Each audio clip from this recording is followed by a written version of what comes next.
Hi, it's Maggie the Irish Gypsy here to bring you, sorry my hair was cut there, to bring you your March 2018 general readings. Thank you so much for joining us here today, and welcome to any newcomers. Thank you always for your like, share, subscribes, and all your support, feedback, and comments. And always a special thank you to all of my clients out there, both my regular clients and my new clients, for continuing to keep me so busy and joyfully occupied with personal one-on-one readings. If any of you are interested in a personal one-on-one reading with me and you haven't read with me before, you can go to my YouTube channel's homepage, click on the About button for more information and details and my contact information, which you will also find attached to the description bar of all the videos I post. You can email me directly at maggie1mcguire@gmail.com. I would be delighted to work with you and set up a personal reading with you, live or recorded, as quickly as possible. Turnaround time for personal readings is pretty fast. I do readings full time, 5 to 6 days a week. It is what I do. So usually within a 2-week period of time or so. Sometimes it can be as soon as a few days if I get cancellations and reschedules, which I'm always getting. But almost always within a 2-week period of time we can set up a reading with you, live or recorded. I do readings in all the main areas of life: love and romance, work, career, finance readings, relationship compatibility chartings, reconciliation compatibility chartings, and also 6 and 12 month overviews, which look at what's coming into your life potentially over the next 6 and 12 months in all the areas of your life, depending on how far ahead of a look you want to get, as well as channeled messages and so on. You can also find me on the smartphone app Instantgo if you want to connect with me more immediately. That's not for the more traditional in-depth readings. So if you don't want the more traditional in-depth complex readings, maybe you have a decision you need to make quickly, or you just have a quick question or two and you just need a fast answer, that's a good way of connecting with me, sometimes immediately or within a few hours. It's pretty fast. They have 3 options there. You can choose the 1 question, 1 answer option, or you can open it up for a short reading via text. And they also have a phone audio option and a video chat option too. It's for those quick little reads if you don't want the more traditional in-depth ones. So that's also an interesting thing you can check out. You can find my link on Instantgo is under Irish Gypsy. That's also with the rest of my contact info. So let's move right into this reading. This reading is for the fire sign of Sagittarius for March 2018. Remember, these are general readings. They may resonate differently for those of you watching in different areas of your life, although regardless of how the details and specifics play out, because they will vary, it's general readings and they can be tricky because you're reading for so many people. You're trying to get all the messages out that the people who are listening need to hear. The energy and advice fundamentally remains the same regardless of what area of your life it resonates in. So try to watch your rising and your moon sign videos as well if you know them and if you can, because they can give you additional insight and clarification into what's going on in your life. So Sagittarius, let's see what March has in store for you. Sagittarius, March 2018. Okay, we have the 7 of Pentacles followed by the 5 of Wands. We have the 8 of Wands, followed by the 6 of Wands. We have the 9 of Swords, followed by the King of Pentacles, and the Sun, followed by the Page of Swords. From the bottom of the deck, your overall energy and guidance and focus for March 2018 is the 3 of Wands. So your overall energy or your focus for March 2018 and advice is the 3 of Wands. There's a lot of Wands energy here. You have 1, 2, 3, 4 wands. Wands is fire energy, and in the tarot that it's creating energy. It's creating, building, manifesting, change, movement, action, power. It's a very fluid and dynamic energy, and it's usually forward moving or forward looking. It's usually about building and growing and creating things that are about our future. And the 3 of Wands, your overall focus and energy and guidance for the month is just that as well. Although it's a more patient, gestative kind of energy.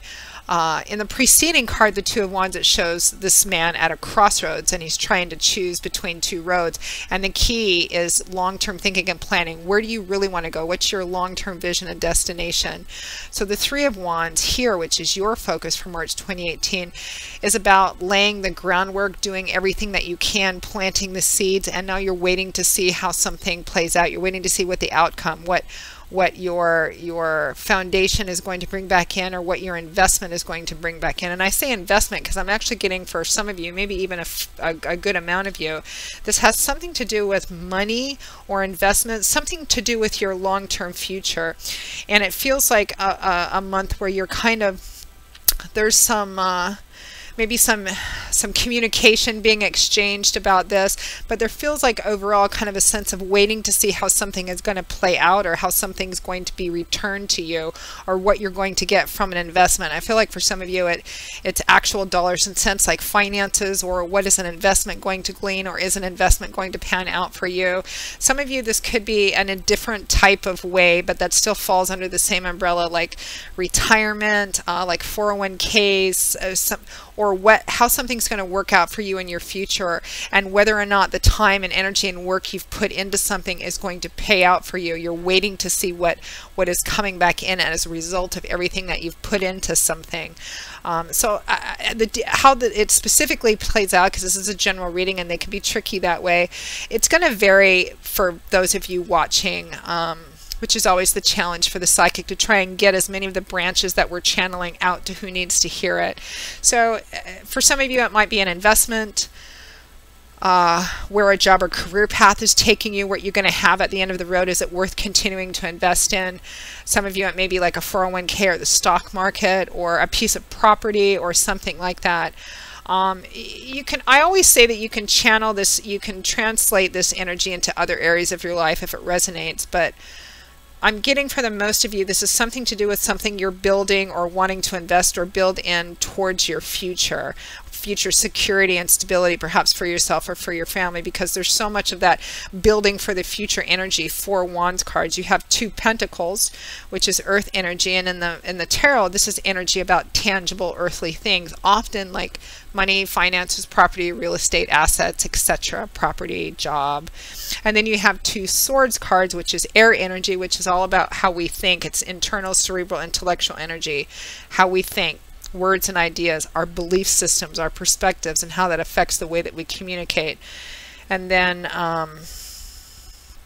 you have one major arcana. You only have one major arcana card, but it's like the best card in the deck. At the very end of the month, the Sun card comes out and shines and uplifts and relieves some of the pressure that you've been feeling maybe off and on during the month because of some kind of message that you receive. Good news is coming at the end of the month, I think, for a lot of you. Timing is always kind of fluid, particularly in general readings.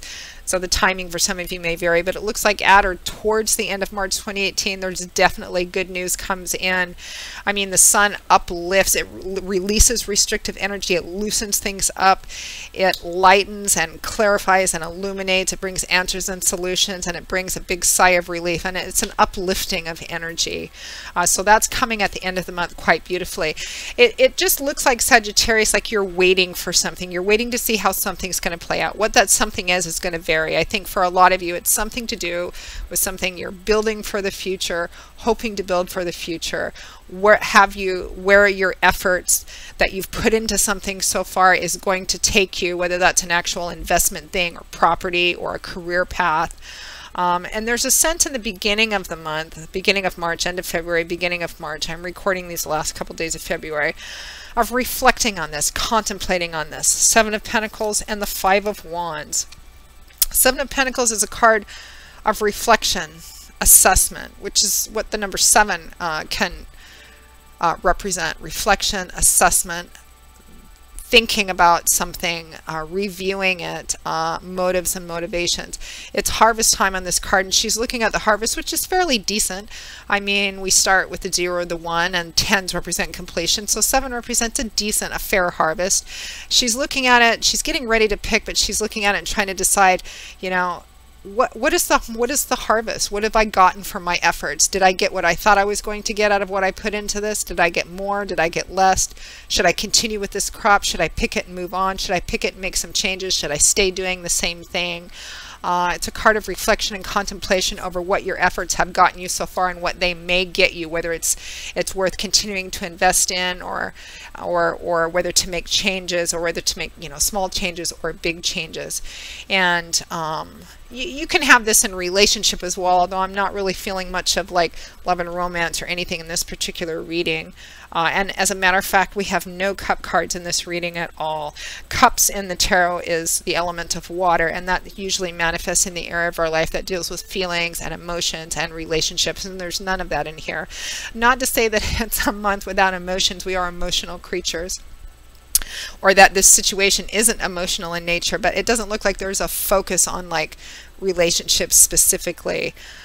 Except perhaps how something we're working on or hoping to build for may affect us or affect our family down the road in terms of stability and continuity. Looks like you begin the month kind of reflecting on that. What have my efforts gotten me? Where are my efforts taking me in this thing? And there may be some conflict around that too, because the Five of Pentacles, or the Seven of Pentacles, is accompanied by the Five of Wands, which can represent conflict, internal or external. For some of you, a lot of you, I feel like it's internal conflict. It could be conflict with a person or a group of people, but it represents conflict that's not huge in nature. It can represent petty conflict, petty squabbles, arguing about the same thing over and over again. Circular arguments, nobody winning, nobody losing, nobody really out for blood. They're only sparring here, but no real resolution, no winning, no losing, no clarification, no solution, nobody winning, kind of the same thing over and over again, just this circular conflict. So you know, you could be stressed out or conflicted about whether to continue investing in something you've been investing in, or where it's going to take you down your future. You might even be in some conflict with a partner or other people about whether what you have doesn't meet what you've put into it. Maybe you don't feel like what you've gotten is what you've put into this is reflected in what you've gotten out of it. That could be at work. Maybe you're considering making changes at work, or leaving your job, or leaving the career path, or something else. Some of you, it may be just more specifically financially motivated in terms of an actual investment, whether it's like stock market or piece of property or 401k, or something about building towards your future. Next we have the Eight of Wands with the Six of Wands. Great combination of cards. Eight of Wands is a card of communication, communicating back and forth. Sometimes, though, it represents waiting for communication, which I feel some of you are this month, because you can see those wands which imply messages, communication being received or going back and forth. They've left their point of origin, but they haven't quite hit their destination yet.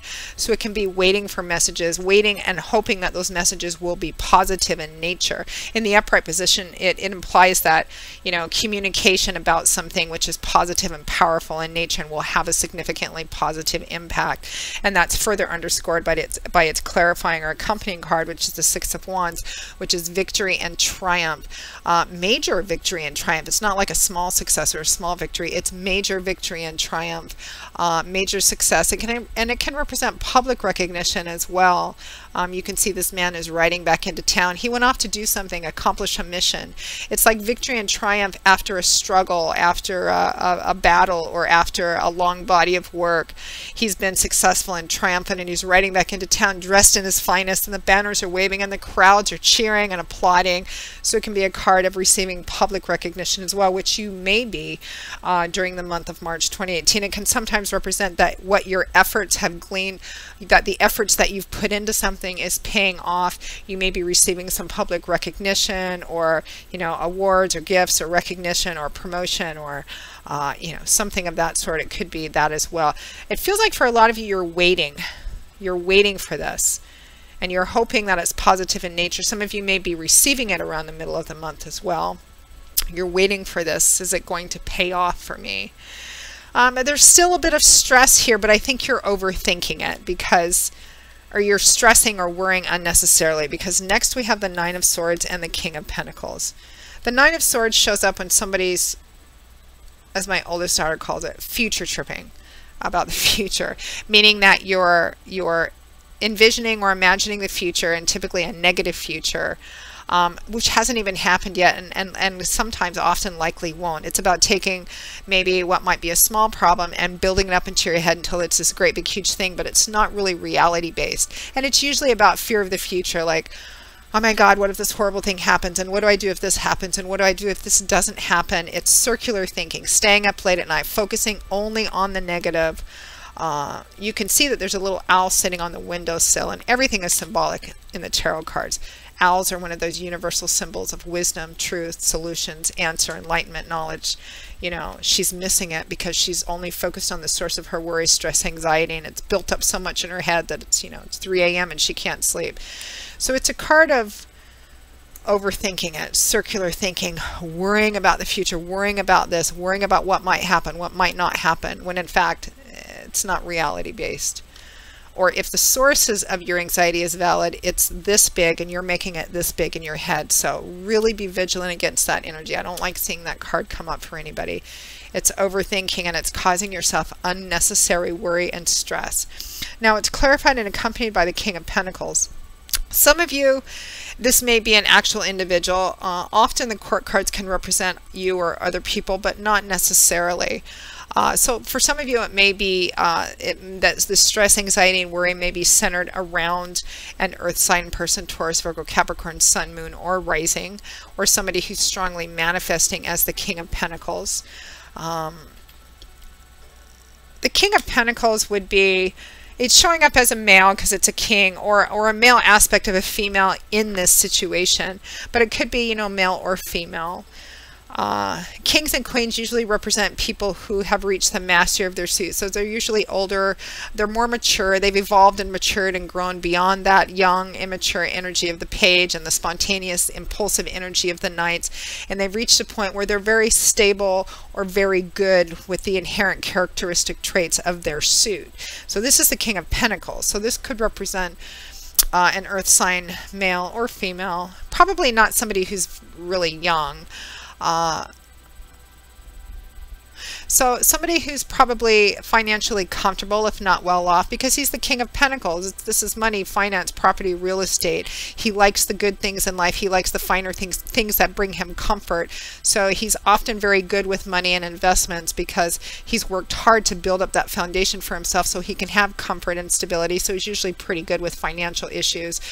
He's usually pretty generous, feels everybody ought to have the same opportunities, can sometimes be a bit stubborn. On an energetic level, it represents stability because the King of Pentacles is someone who's reached a really stable point in his life on a physical, material, financial level as well.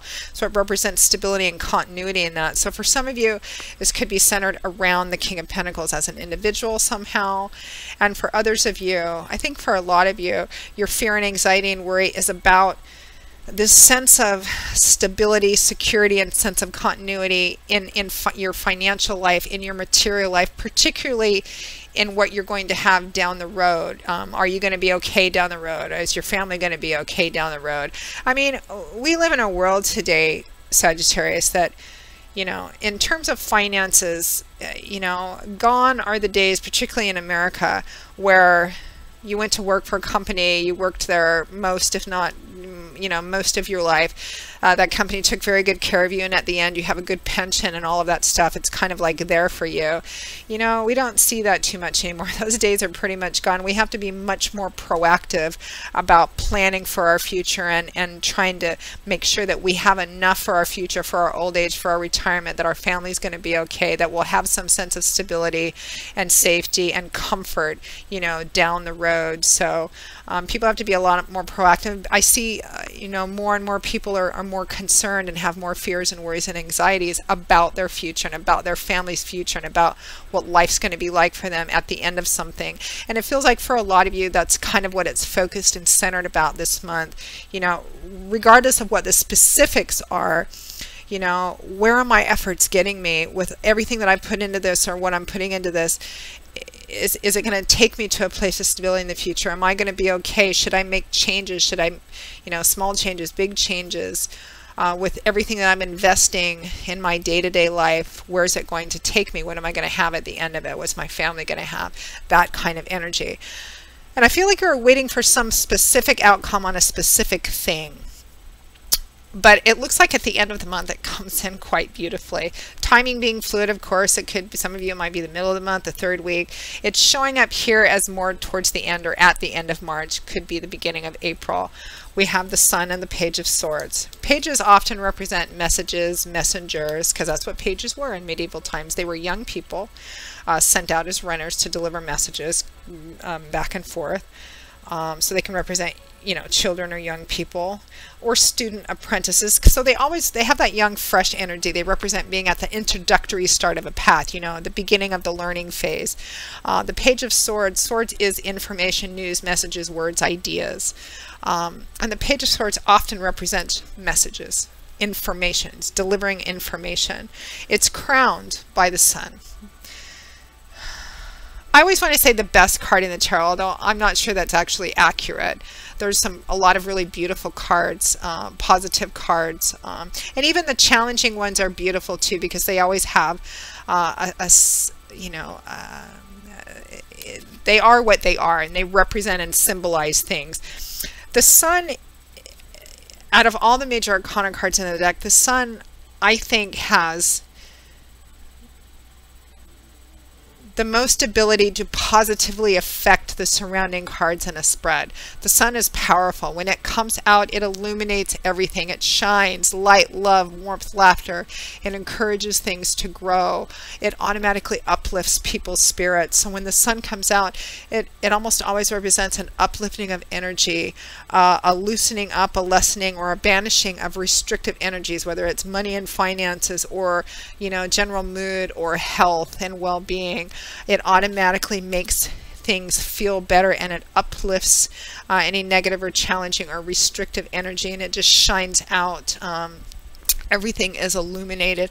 It can represent social times, fun, travel, vacation, that kind too. But it's just when the Sun comes out in a spread, it acts as a kind of a booster shot to all the positive energy in the cards surrounding it. And cards which are showing or manifesting as what might be perceived as negative or challenging energy, it can lessen and sometimes even negate that energy as well.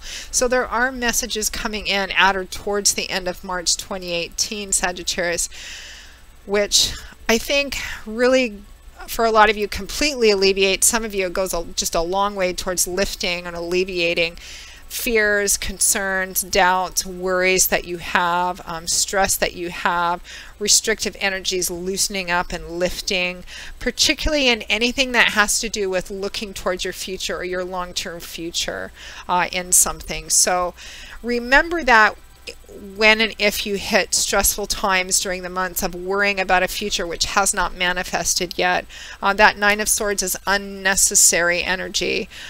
Remember that if that kind of hits you during the month, that's why we do these readings. Forewarned is forearmed. We can kind of get a glimpse ahead, prepare ourselves, get our weapons and our tools ready, you know, so that when it comes up, we go, okay, I am stressed and worried, but I'm stressed and worried about a future which hasn't manifested yet. So let me back off from this and not write a script for something that hasn't happened yet. Divine timing and orchestration is also at play here, always strongly, Sagittarius. So that pretty much sums up your March 2018 general reading, Sagittarius. I hope you have enjoyed it, that you found it useful and helpful somehow. I always hope that at the very least it hasn't confused people. Again, if any of you are interested in a more personal one-on-one reading with me, go to my YouTube channel's homepage, click on that little about button for more information and my contact details, which you will also find attached to the description bar of all the videos I post. I will see you all in a couple of weeks for the March 2018 mid-month readings. And until then, Sagittarius, as always, I wish you joy, peace, blessings, and a happy life. Take care, and I hope to see you back here again very soon. Bye-bye.